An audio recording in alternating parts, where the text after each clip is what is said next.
इस वीडियो में हम समझेंगे गोलाकार दर्पण के बारे में। गोलाकार दर्पण सामान्यतः कांच से बने होते हैं। एक गोलाकार दर्पण एक खोखले गोले का भाग होता है। गोलाकार दर्पण में कांच की सतह वक्र होती है।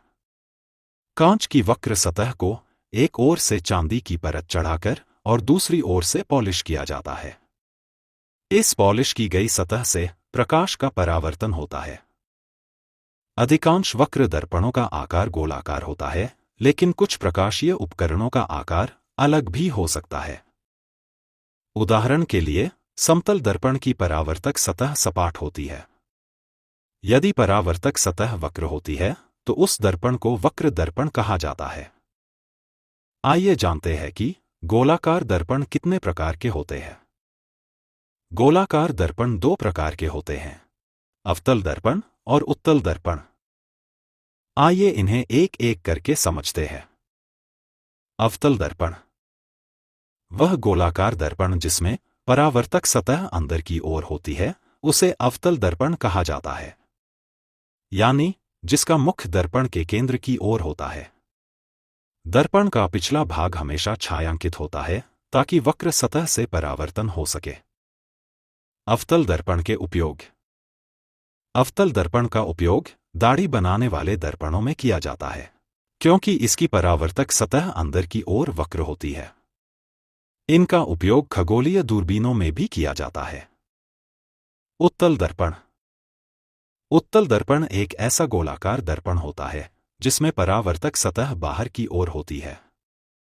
इस दर्पण का पिछला भाग छायांकित रहता है ताकि बाहर की ओर की सतह से प्रकाश का परावर्तन हो सके। उदाहरण के लिए, चमचे का बाहरी भाग एक उत्तल दर्पण का उदाहरण माना जा सकता है।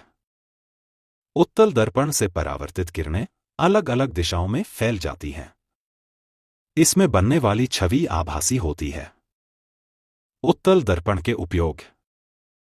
भवनों में, ताकि लोग एक बार में पूरे आसपास का दृश्य देख सकें।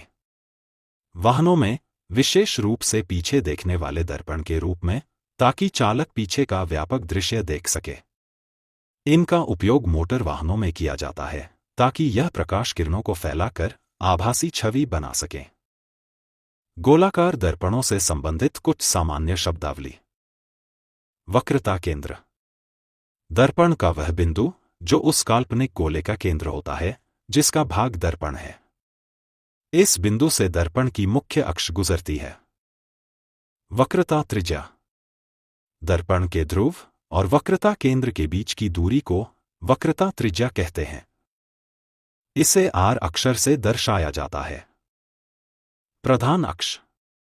यह एक काल्पनिक सीधी रेखा होती है जो दर्पण के ध्रुव और वक्रता केंद्र से गुजरती है।